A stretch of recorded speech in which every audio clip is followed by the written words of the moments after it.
I got a fever, and the only prescription is more cowbell. Oh, it's been pinched! It has been pinched, and it's the Rocket, isn't it? It's Jensen! It's scored! Punching on his feet! We'll surely be going to Wembley!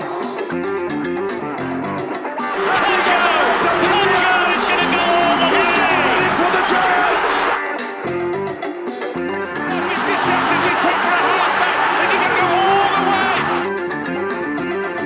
They've got the numbers out wide here of Huddersfield. They have got the man out wide. It's McGilvray for the corner, and McGilvray is in. Hello and welcome to the Talking with Giants podcast, the podcast that is completely free across all platforms to everyone, everywhere. Unless your name's Derek Beaumont, then it'll cost you 30 quid and you can go listen from another room. Despite the difficulties in watching the game, 2/3 of today's panel were at the game, whereas I listened to it on the radio. Joining myself, Matt Shaw, this week, you've got the yin and yang of Huddersfield Giants fandom. It's Nathaniel Wood and Jake Rowlands. How are you doing, chaps? Very good, thank you. Yourself? Not bad. So Josh isn't with us this week, but he has sent us a little message, which we'll play shortly. But let's get into Lee 6, Huddersfield Giants 44. First of all, guys, you both went to the game. How did you find being back in a stadium? Even though it was only 2,000 people, it came across well on the radio, so you must have enjoyed yourselves. Yeah, it was really good for me. You could park close, sit ground, straight in, straight out afterwards. A little bit bamboozled to some COVID restrictions. Stewards made a point of coming up, giving a few Giants fans a ticking off from time to time, and then you looked across in Lee's stand to right, and there's absolutely nobody with masks on over there. So you think, well, if you're going to enforce it, you've got to enforce it for everybody. For me, I don't see a problem not having a mask on in an open stadium like that. People are letting you have them off in workplace now. So, I don't get some of these restrictions, to be honest. But, good to be back, and good to see probably 100 or so Giants fans there as well. Yeah, can't argue with that. I thought it was safe as well. One-way system down, and you were socially distanced if you want in your own bubble. So, overall, I thought it was very safe, and like Jake said, great to be back watching the boys live. A little bit of cowbell coming across the airwaves as well, which you guys will probably think is not a bad thing. First half, guys, quite tight. Giants going in 10-6 up after a tight first half. Lewis Tierney got them off to a great start, but what a nice little break and an offload by Jack Cogger, eh? Yeah, we said to Jake, me and Jake were there, and we spoke at half time, and we said first 20 minutes were probably a bit slow. We probably started a bit slow, and probably thought, no, here we go. We beat Warrington. We turned up to a game we're expected to win, and we'll get turned over. But they seemed to shake that off after 20 minutes, and we got back into an arm wrestle with them, and we looked to control the arm wrestle there, to be honest. I don't think we'll actually look like conceding again after that, and we went in 10-6 at half time, and 4 points is not a massive difference, is it? So you never knew what was going to happen in the second half. But yeah, Cogger, he saw the gap, and I think a few Giants fans were calling for it when he saw the gap, and fair play to Latelli. He saw that Jack Cogger could get the ball up and backed up, and it was nice for Ricky to cross over. And I think we needed that second score, didn't we? After Tierney scored, I think we needed the next try. So great play by Cogger. I think it's coming to his own now as well. So yeah, good play. Jake, yeah, I actually thought we didn't do bad first 5 minutes, to be honest. We made a couple of breaks down left, and we looked really threatening. I think we must have knocked on. It's hard to tell when players are going, you're sort of defending the side fans are at when you're behind sticks.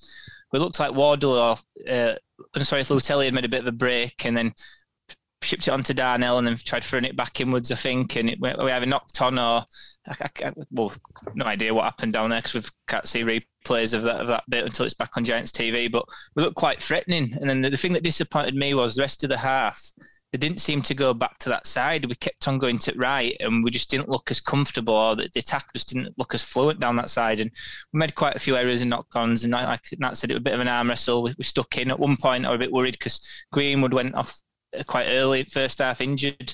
Matt English came on and did an exceptional job, and then it was just Yates looked like he were blowing at one point quite heavily, and I just thought, I wasn't too sure, to be honest, going in at half time. Could have been a bit of a banana skin, but like I said, come out second half, total different attitude, and I think Lee were just out on the feet. And the last 10 minutes, I think they'd all but given up, to be honest, because a couple of tries we scored at the end, probably shouldn't really have scored, to be honest, especially that last one. I think they'd just completely given up at that point. Nat, you can always tell when you win in the arm wrestle when the other side give away numerous penalties, and you've got a man there on the field who took the Giants round well and knocked those over and really set us on the way. And you can see how heavily involved Aidan Caesar was throughout that. The second half was a bit of a riot, like Jake says, 34 unanswered points. Special mention as well to that Kenny Edwards try with little side pass, little side flick. And what we love about Kenny is he's an absolute shithouse, isn't he? He's brilliant at the shithousery, and the way that he went over the line, and he just decided he was going to go over the line and take someone's knees out along the line along the way as well. If you've seen that on Sky Sports, this is why we love Kenny, isn't it? But some of those tries were fantastic in the second half. There was the Edwards one, that Trout, fantastic offload as well. He looks like he's really coming along and stepping up as well. Great offload for in the build up to Jerry's try as well. Just a fantastic second half. It was great listening. It must have been great watching as well, Jake. Yeah, I mean, like you mentioned, Owen Trout, I think Craig Harrison, agent, said a while back, you need to be giving these young lads a chance. If they make a couple of errors, don't just, get them out at first team straight away back to, let them back up week on week and see what they can do. And I think he's gradually improving, every week. And I was really impressed with him at Lee. Thought he made some brilliant yards. It looks like he's playing more of a prop role than a second row role. And he just, looks the part. I mean, all his forwards looked good. You can't really single any of them out, really. They all played the part. Kenny especially, he's looking really dangerous. He just seems to have much more to his game this year than last year. If you've read some of his articles online about giving up drinking and sort of the lifestyle, it's obviously paying dividends for him, because it just looks really threatening every time he gets ball. He just looks a real handful. When you've got Kenny and Lou Telly down that side, we just look really dangerous, and I think we'll win. If we can keep them guys fit and in that sort of form, they'll cause a lot of teams a lot of trouble for the rest of the season. Yeah, I thought second half we were really good. I know, like Jake said, Lee probably tired of it and then give up a bit, but those tries, they still need scoring, don't they? And we did well. We kept the foot on the gas, and I think we saw an opportunity there to put a few points on and maybe get his points difference up. And fair play to him. You mentioned Caesar, Matt, and just being back there, watching him, watching him behind the play and organising and telling people where to go. He makes a massive difference to this team off the ball more than just on the ball. The way he knows where everyone should be, and he's for me, he's truly a class act. He's one of the best we've seen at Giants for a long time. He's probably there with your Brett Hodgsons and your Danny Brooks, and I just wish that we were allowed in Granmore to see him live. But yeah, like I say, Owen Trout, really impressed yesterday. I thought the other two games, give a couple of penalties away, and I thought, I'm just not sure it takes some time to warm up and you can't really afford that. But yeah, yesterday he came straight in and made a massive impact straight away, and like I say, a nice offload for one of the tries and to get us moving. Kenny Edwards, like I say, is just a proper shithouse. He does not care. Love him. He winds people up or not. He'll wind them up, and he's just a character overall. Special shout out to him as well. I just want to mention it. I don't know if Jake saw it. After the game, we were all singing his name and singing his song, and he was dancing up field, and he ran straight off to the sideline to grab a pair of boots. He signed a pair of boots and gave it to a young Giants fan who were there. So massive, something like that sticks with kids, doesn't it? So for me, it's a massive shout out to Kenny Edwards just for being the man you are and the character you are. Like, we love seeing you play, and you've been a great signing since you came, and so it's becoming a huge fan's favourite. For many years to come. Yeah. One thing I was a little bit disappointed about. I thought Ian Watson had come over to fans and clap, or at least, but we didn't see note of him really. I thought either before game or after game he might have come over and just clapped, but maybe we'll at Wakey. I might not have a choice given the fact the players are so close to fans at Wakefield. Once more, I think we stand behind the bench, don't we? So yeah, I think he'll turn around and give us a clap. I'm sure if we all sing his name, he'll turn around. But like I say, I thought he might come over, but it was good to see players. I think the main bit I took from it when someone asked me today were just the last try when Michael Lawrence scored. Lawrence scored, picked the ball up, took the ball into the crowd, and every single one of them just wanted to jump in and be part of it. And he just wanted to tell the fans wanted to be part of it, the players wanted to be part of it with the fans, and you got that real tight club family experience back from being there. So yeah, we're good to see them all smiling at the end, and Caesar and Kenny Edwards just seemed to tell us to get louder and loved it. So he's such a top bloke as well, Michael Lawrence, isn't he? It's great to see him finish that off as well. Yeah, he deserves every plaudit he gets from me. Is people use the word legend a lot recently, but for me, he really will go down as a Giants legend. Cudjoe doesn't, Jermaine will, because of they played for England, but just because they never played for England doesn't mean a difference to me. He's moved from wing to centre to loose forward to second row to prop, and where he plays, he does a job, and he's probably one of our better players in every position. So for me, when he does call it a day, which is up for a few years down the line yet, he'll go down for me. And I've told him this, he'll go down for me as Huddersfield Giants legend. Yeah, absolutely. You can't agree with that. I mean, he'd never play for England because I don't think he's got the skill and that level of ability to play in a position when you like say England squad, you've got like Elliot Whitehead and other players, flash players like that. But in terms of the Super League, every club needs players like him because you can't fill a squad with 17 flash players, can you, with high level top class players? But every squad needs him, and I think in terms of an all round player and the positions that he can play and how he's moved through and adapted to players is invaluable to Giants. And he's still relatively young. I think at 30, he's been around since he was 17. He's been at this club a long time, and I think like Watson made him club captain. I think it was the right decision. He's he'll just fill through and through, and he'll probably finish his career here. And he's he's just everything what the club's about, really. He gives 100% every week. You never come away thinking Bruno's had a bad game. He's a 7 out of 10 into every week, or sometimes higher. He brings heart, Jake, is what he does. He brings he's the heart. Players like him are the heart and soul of not just the team but the club as well. And that's every fan can really sort of relate to people like Michael Lawrence and Leroy, and like you say, the likes of those, and especially with them coming from the local area as well, it makes it a bit more special when you see people like that succeed. So here's to more good times for Michael Lawrence. So we couldn't find a Lee fan to give us the view from the other side. Jake, I think you were too scared to grab someone outside, as they didn't look the happiest bunch, did they, coming out of that stadium? No, they did moan quite a lot for the first 60 minutes. They all left early, didn't they? Yeah.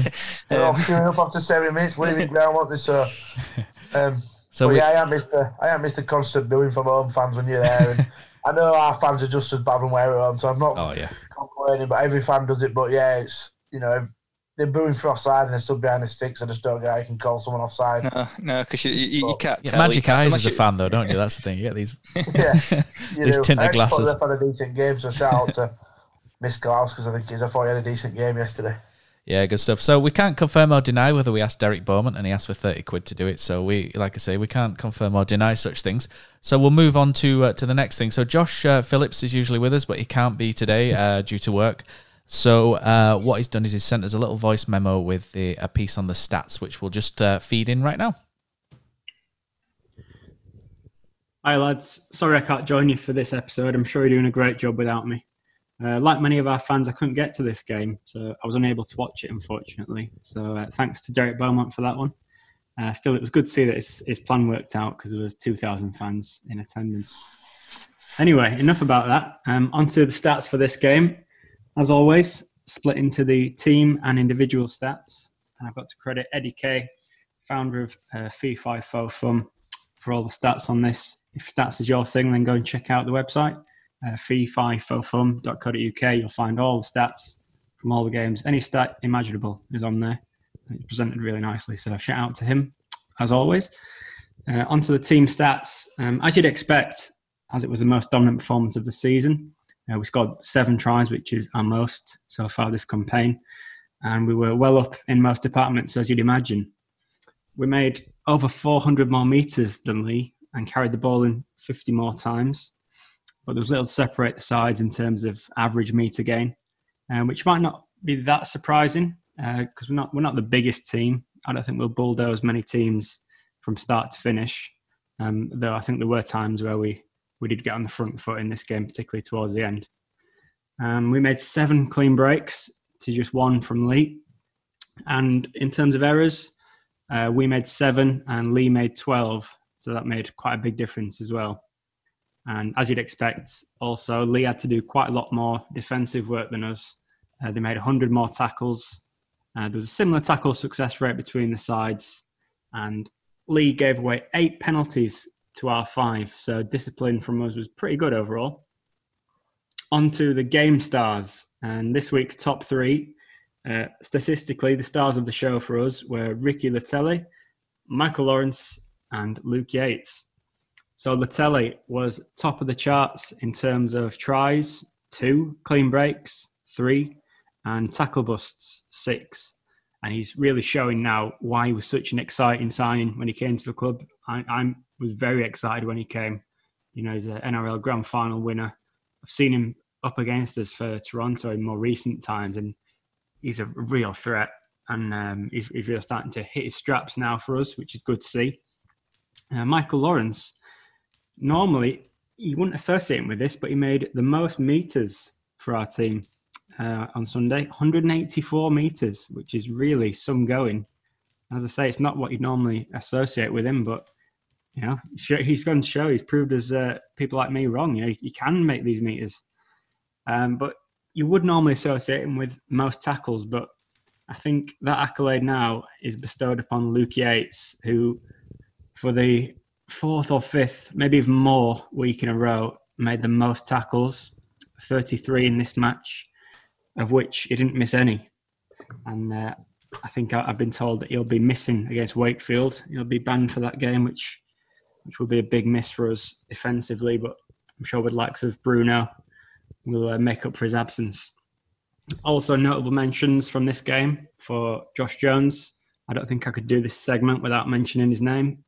He just did Josh Jones things on Sunday, 168 metres, 31 tackles. Absolute superb player. Lee Gaskell, 2 assists for him. Again, he continues to be a threat to the opposition. And also might mention for Jack Cogger, who he made the highest average meters in our side, 12.67 meters on average. And he didn't miss any tackles. So really good signs from him as well. So that wraps it up. Make of that what you will, lads, and enjoy the rest of the show. Yeah, thanks to Josh for that, sending that in. There were a couple of things. I think the only thing that sort of struck me as well is Lee's sort of high error rate. 31 missed tackles was quite significantly more than the Giants' 19. Which when you've got Ricky Latelli making the 6 tackle busts there, which is excellent. And let's talk about Ricky Latelli as well, because a couple of weeks ago, when we were making our predictions and what we'd do with the teams, a few of us were kind of thinking, Leroy on the right, Wardle on the left, Jake Wardle on the left, and Ricky Latelli was maybe slipping out of the side for a couple of us. But since then, he's proved that we know absolutely nothing, because he's been absolutely superb, hasn't he? And such a strike player as well. And 3 clean breaks, those 6 tackle busts, 11 meters average gain, 2 tries. Absolutely fantastic. And, I can't speak highly of the last 2 games of what we've seen. And I think I might even name this episode in his honour this time, because he was fantastic. What were you guys making of Latelli? And more importantly, is there more to come from him?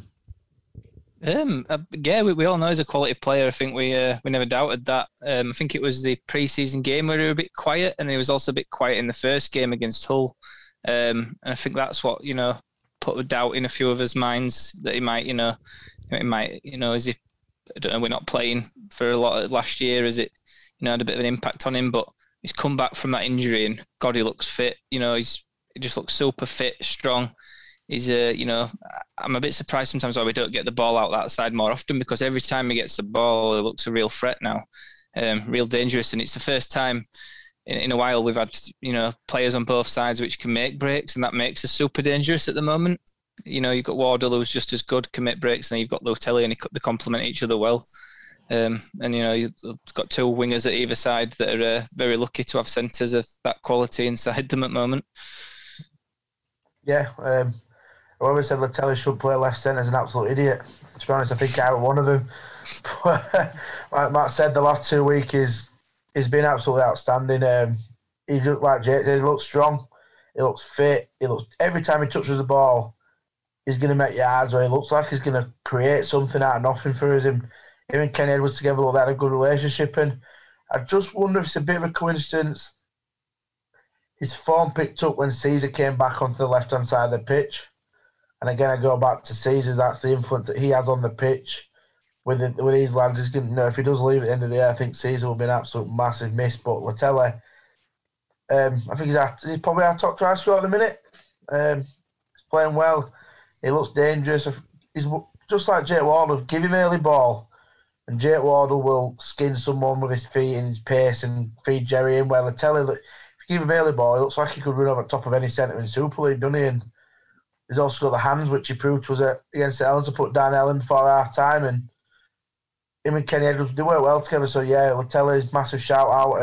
I think he only signed a 1 year deal, didn't he? So his contract's up. So for me, Ian Watson and Richard Fulis, if you're listening, we'll have him for another 2 or 3 more years, please. Strange one, that, because I saw a few articles that said it was 2 years. And I think when he did that video, when he was announcing himself to the Giants fans at the beginning of the year, he did say, I'll be here for the next couple of years. I'll have to go back on Giants TV and see if I can find that one, but I'm pretty certain he did. But then I've obviously seen Matt Shaw put up on Twitter that he's out of contract. So, if he is out of contract, we need to be getting him signed up as soon as possible.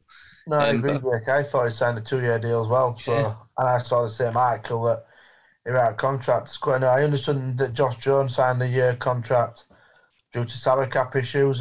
Also, we've got a large chunk of salary cap coming off at the end of the year. I think I'm with the likes of Leroy and Gasky and Gavitt out of contract too. Might not or might stay. That's depending on what. But yeah, hopefully we can get Josh Jones and, like I said, definitely Tella there. Like I said, Josh Jones again, fantastic game yesterday. No mentions him because he does that every week, doesn't he? So yeah, it's class. Josh Jones, another is a 7 or 8 out of 10 every single week, and like I said, but massive pat to all the lads for me yesterday. They were excellent. Yeah. It's meters after contact with Latelli and Jones. You know, we haven't had that in previous years. We've missed it. And both of them, every time they get balls, so difficult to put down. You can get an extra 3, 4, 5 meters after contact. And like I said, Bruno surprised me with it. But yeah, again, I think he did play. Did he play 80 minutes? Yes, on Sunday. Not sure. I don't remember him going off field, but you know, he's an 80-minute stint for almost 200 meters. You know, that's some going. Is that fair play to him? 100%. Yeah, fantastic. So another man there as well mentioned, and I wouldn't call him an unsung hero because we sing his praises every week. Luke Yates, 100% tackling rate is just phenomenal, isn't it? He's an absolute machine in there, and 150 meters as well, tackle bust. That is a really smart signing, isn't it? Because I remember when he was linked from Salford, and you're thinking, yeah, okay, and I've completely underestimated how good Luke Yates is. I don't know about anyone else. His quality, he did look really tired at one point yesterday. He had his hands on his head, and you wonder why. Because that stint he puts in, his fitness levels must be absolutely through the roof for such a little bloke as well in terms of prop size. He gets stuck in. He never takes a backward step. He never gets put on his back. He's only a young lad himself, really. I think he's only about 25 still. So he's got a long career ahead of him, and there's another one that I hope stays for a lot longer. He seems to be getting better and better year on year as well. When he was at London, he was a standout for them. Really good for Salford last year. And he's looking like, a central part of our team as well. He's just really, really good, tough player. Absolutely, brilliant signing by Watson. Yeah, so Michael Lawrence was the last one I've got to mention as well down here. His stats were fantastic. I think he's probably missed 1 tackle in the entire game, and that's rare for him as it is. But 184 meters for Michael Lawrence is phenomenal. 32 tackles, 18 carries, 10 meter gain. Like you say, he's pretty much played from 2 to 13, hasn't he, in his career? I don't think I've ever seen him play fullback, and I think he just needs that for the full set almost, doesn't he? But he's just an absolutely phenomenal player. And again, looking through these, especially the tackling stats, this is where the Giants are really flourishing this year, isn't it? 'Cause I think sometimes in the past, maybe under different managers with different players, we may have thought there's a slight soft underbelly there, but to me, this team seems like it's made of granite. It's fantastic to see how they love the arm wrestle. They really sort of really thrive on it, if you like, and sometimes people find that boring, don't they? The arm wrestle, but I find it quite interesting. But for me, this is the strength of this team, is that they're so difficult to break down, and when you've got the backs that we've got, Darnell play. I thought in the highlights he looked like he made a number of different contributions as well, which were great. And there's another one there for a contract, isn't there, Darnell? But when you've got those backs and Aiden Caesar, then Nate, it's on. The playoffs are on. I'm telling I'm fully on board that bus. That top 6 is coming. I'm not going to start singing "Rugby's Coming Home" or anything daft like that. But it looks good, doesn't it? And it's easy to get carried away after a couple of wins, admittedly. But you know, you're looking at Wakefield and you think, you know, another win, and all of a sudden, potentially another win, touch wood, jinxed, you know, and all that. But it's starting to look good, isn't it, is what I'm trying to say. Without getting too carried away, obviously, which I am a little bit. No, that's it. You've got to try not to get too carried away, haven't you? But I said to Jake before we won a game that the playoffs are still on and stop panicking. It's, you know, we're only 6 points off. We've won 3, and like I say, you go to Wakefield, who, to be fair to Wakefield, they had a very good win themselves at home yesterday to OKR, which many people probably thought OKR would beat them. They're probably very lucky not to beat Leeds away the week before, so there'll be no rollover, no pushovers on Sunday at home. Back of a win, they're going to be up for it, so it'll be another tough game, but I think we should come out on top. I'm not saying it'll be easy, but I reckon we will come out on top. And then your 4 wins in a row, and Jake said we couldn't do 6 in a row. Well, you've got 2 home games with back-to-back Giants fans there, so you never know, do you? And if you get 4 or 5 wins in a row, and if you lose to the Wigan game, then you go and beat Salford, you've won 5 out of your last 6, and you're in and around that 6th place going into the second half of the season. And to be fair to them, they've done really well. I know the word I like and Jay don't like is the process. You know, Ian Watson stuck to his process, he stuck to his guns. This is how he coached his team, and I keep saying it every week. You can tell that this Giants team that we've got here now, they're buying into what Ian Watson wants. You can tell Watson's happy with what's going on. We're staying in our muscles a lot longer than we used to be able to. We know when to play. Caesar, Cogger, Gasky, they've got a good relationship and combination, and they should, you know, I say keep going, keep working. Nothing's easy. Like I say, Wakefield will not be easy on Sunday. Please don't think this will be a rollover. They've got a good team out there, and I think Chris Chester's a decent coach. And like I say, Wakefield, they'll be up for it. They're back at their own fans there again after back of a win, first winning. Can't remember how many games they've lost now. Probably should have beat Leeds the week before, like I said. So we need to go there with the right attitude again. Like Jake said, it could be one of the dodgy ties where you think we might think we'll roll over, but we won't, and I'm sure Watson won't allow that. But yeah, I do fancy to win, but won't be no rollover on Sunday. Tricky without Luke Yates, though, Jake. Or trickier. Yeah, I mean, it'll be a big miss, but then it gives, you know, some other players like Ollie Wilson a chance, who's been, you know, 18th man, I think, for a couple of weeks now. You know, he's not done out wrong when he has played, so he'll be looking forward. And, you know, like we said before, we didn't think we had the strength in depth. If you look down that list of players that are currently fit now, Ashton Golding's back fit, so here you've got Jack Ashworth, you've got Ollie Wilson, you've got James Gavey, you've got Lewis Senior, Ollie Russell, Sam Wood. You know, there's a lot of players there that can come in and do a job. So when teams playing well, which we are at the moment, if them players are coming in, they've got to really perform to give themselves a chance of being inside for next week. Otherwise, if they don't, they'll be straight back out, and Yates will straight back in. Well, Yates will be straight back in anyway against Wigan, who've always played this year. But I think it'll probably do him good because he's putting some big minutes in. And he's played every game so far, and it means he can recharge his batteries ready for the Wigan game, because he'll need to put another massive shift in against them. But I do think the same. I think we should come out on top. You know, I think we've got a little bit too much quality for Wakefield. It's just about getting in the game early there, because you know, they like to moan as well, like every club, and don't want it to have an impact on referee, or, you know, get behind and give fans something to cheer about. I think we need to get on them early doors, and like I said, it'll be a hard game, but I think we will come out on top. And if we do come out on top and Castleford lose to Leeds, we are in the top 6. What are you saying, Nate? Yeah, I completely agree. I don't think Castle lose to Leeds, unfortunately, but even if we don't go into the top 6, we'll be all right. We'll be there or thereabouts, second half of the season, you know. Let's get consistency, and I don't see why we can't. I'm still backing us for top 6. Luke Yates, yeah, it'll be a massive miss, but for me, we will go full strength this week. You've got to remember, we've a week off after, you know, Challenge Cup semi-finals that we're not involved in, so I'm sure they'll get a few days off after the Wakefield game to recharge, so it's probably a shame he's missing that, but like I say, it's a chance to give someone else. I'd actually probably play James Gavitt myself and give him a go. It's, you know, he's done a massive deal, so let's see. You know, now he's been out of the team a few weeks, you'd expect a big performance from him, so let's, you know, put him back in and see what he can do for us. Looks like Greenwood might be missing as well. He went off first half and he didn't look in a good way, so could be that both Gavitt and Wilson both get a chance this week. That wouldn't surprise me. Obviously, with Wakefield, Bill Tupou is a danger that they have as well, isn't he? He's a decent player. Tom Johnston's one of their best players, but I don't think he's been playing this season, has he? So there's no news on. He'll be playing for a few weeks. He's got a bit of an head issue, similar to what Ward had from Leeds a couple of years back, and ended up having to retire eventually. But I don't think it's quite as bad. But it's been suffering. We'll wish he's him a the big best threat. either way. Yeah, it's Fafita for me that's the issue. Always plays well against us. Always seems to raise his game. He's caused us numerous issues in the past. If we can shut him down when he comes on, I think we'll win. That's why I said I'd play Gavin. Let's just set Gavin on him and tell Gavin, that's it. They're big man, you're our big man. Go and match him and show him who's boss. And fingers crossed, he'll have a good game for us. But whatever Watson decides, I'll trust him, Watson, to get it right. I think Joe Greenwood did fail a head test, didn't he? So I think if he failed his head test, and I don't think he can play anyway on Sunday, so he'll definitely be missing, I think. Player welfare, I think that's probably the best thing for all concerned if he sits that one out, if there's a head knock there.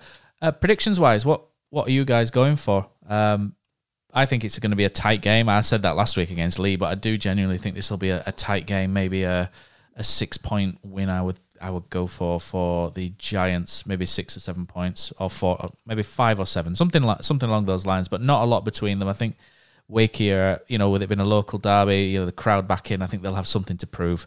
And obviously a win last week, spur them on. So I think it's going to be a tight one, but I think that arm wrestle, and how we take or how we drag teams into that arm wrestle when they're in the in the ascendancy, I think is really key to how we play. And I'm looking forward to grinding them down, hopefully, and pushing through with a 1-try win. What about you guys?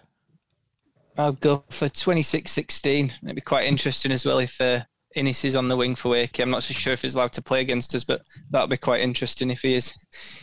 Be a slight own goal if we allowed it as part of the loan, if you can do it, because obviously I'm more au fait with football loans, and you usually don't allow them to play against the parent club, but it might be a bit of an own goal if that's an option for us to refuse. He hasn't actually been playing, I don't think, he's in this for Wakefield anyway. I don't think he's been getting selected, so I don't think he'll play anyway. But my prediction, I'll go with Giants by 14. That's a decent win, is that? Hopefully we'll get to see that. You guys will be there at the game as well, I presume? Yep. Yeah, I'll be there. Always. Right, so we're going into any other business, or the Adam O'Brien round, as we're going to call this, the AOB. One thing that you want to get your teeth into, Nathaniel, and I think I'll weigh in a little bit on this as well, is that the RFL have made a decision to reduce the number of classified academy systems. They haven't given so much as an explanation so far, not a detailed one. The likes of John Bateman, etc., have come out and condemned it. Theories behind it saying they're trying to strengthen the community game, but this also weakens the larger pool, surely, as well, in terms of academy structures. We've seen clubs like Salford, etc., say that they, Widnes have recently cast their academy away, haven't they? And obviously Widnes are in a different situation, not being in Super League, but the whole, had the whole joint venture. We're seeing this academy structure shrink a little bit, and this is my worry with rugby league in general, is that they seem to think sometimes that shrinking things down promotes growth, but I'm someone who believes the complete opposite way. And these players, for me, they need opportunities, they need pathways, they need development, they need top coaches, or the best coaches rugby league has. I don't think this is a good move in the slightest. No, I completely agree, and I'm being very vocal on it on Twitter that I think it's an absolute joke that they think this. People who know me know I've been involved with our academy by doing the social media, and I've travelled with our under-9s to away games, and I see how much it means to them. They take it seriously, Super League players do it. This is massive for them, and for me, you look at the top teams in the league, your Wiggins, your Leeds, your St Helens, they're the 3 teams that win the grand final every year. What do all them 3 teams have? Strong academies who bring people through and then bring the big players in to play with the youngsters. That's why they win Super League a lot of the time. We're starting it. How are Castleford, Hull KR, Bradford, anyone else who wants one, supposed to grow if they're taking the youth out of them? So all the youth will go to better teams, and then they're expecting chairmen to pump all their money into it when they're losing money as it is. I don't get the reason for why they've done it, and I just think it's an absolute joke that they've done it. There's some great clubs in Castleford. You're thinking sort of Loch Lane and all that over there. There's so many players that come from that area, that little triangle. And to take away the opportunities that they've got just seems bizarre, Jake, to me. It's just rugby league. I do agree with that. Stamping on its own feet. It's a poor decision, but when I kind of got my head around it, I did have a look at the teams that they've sort of let out, and I was a bit bamboozled to why Castleford have lost an academy. and Wakefield have kept theirs. Because if you look at over recent years, I know there's more to it than that, but if you look at results in recent years, Wakefield Academy generally get hammered most weeks, and Castleford, for example, beat our academy not last weekend, the weekend before. And they've got some good young players there at the moment. Bradford, they're in Championship, but they've produced a hell of a lot. Probably just as many players as any Super League academy have at the moment. You'd like to Bateman, Burgesses, Whitehead. Again, Dudley John Hill, Dudley Hill over there. Yeah, like loads of top players. We've picked up a few from Bradford ourselves that have come from Bradford Academy in this time. Joe Wardle, I think, were in Bradford Academy before he came to Giants. Got Ollie Wilson. Ollie Roberts, yeah. Ollie Roberts, yeah. We've produced quite a lot of players ourselves, so I think we deserved, if you look at players, Jake Connor, Leroy Cudjoe, Michael Lawrence, Jimmy McGilvery, Daniel McIntosh, Mac English, we can go on forever. We've produced some good players ourselves, but I'd be disappointed if I was LKR. I would be disappointed if I was Castleford, because that's the difference. Castleford suddenly now become a bit like a Salford, where you're just relying on taking players from other clubs and not bringing your youth through. And they've had a couple of decent players come through in recent times. You've Darryl Clark, Joe Westerman come through Castleford, I think. And they've got some ones at the moment like Peachy, and they had a lad that's just gone over to NRL. Can't remember his name. Signed for Newcastle Knights, Hodgson. So really disappointing for them and wrong decision for me. Because like I said, it narrows talent pool down.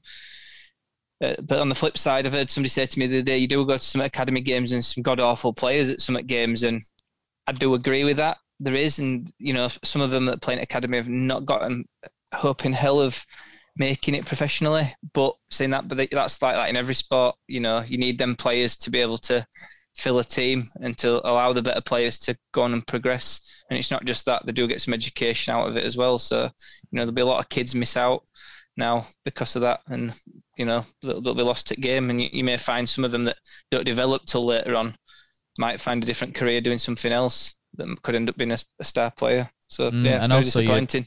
You also run the risk of losing them to rugby union clubs as well around the area, because they do pay decent money for kids coming through, and as we know, rugby union is not as hard to play, it's not as physically demanding, which is true. Yeah, that's Kyle Eastman.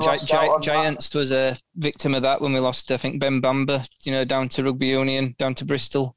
Big, and I think he'd have been pushing, getting it first team at the moment if we'd have promoted him at that time. We didn't, and he's down there now and doing quite well. So I hear, and I think there'll be more players that follow that path. Yes, there's a petition going around about the academies. So if anyone wants to sign it, then just message me on Twitter or Facebook, and I'll send it your way so you can all sign it, and we'll show the RFL that it's not the right decision. So we've not got long left on this Zoom chat. Right, guys, I think that's probably all we've got for this week as well. It's been great to speak to you guys again, and thanks for joining in, and hopefully Josh will be back with us next week as well. I just want to say a big thank you to everybody who's made episode 4 the most listened to as well of all our episodes.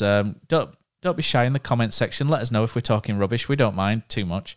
Get involved on the YouTube channel and everything, and it's fun, and hopefully have a little bit of back and forth with you guys. It'll be a lot of fun. So thanks again, everyone. Thanks, guys, and we'll be back next week.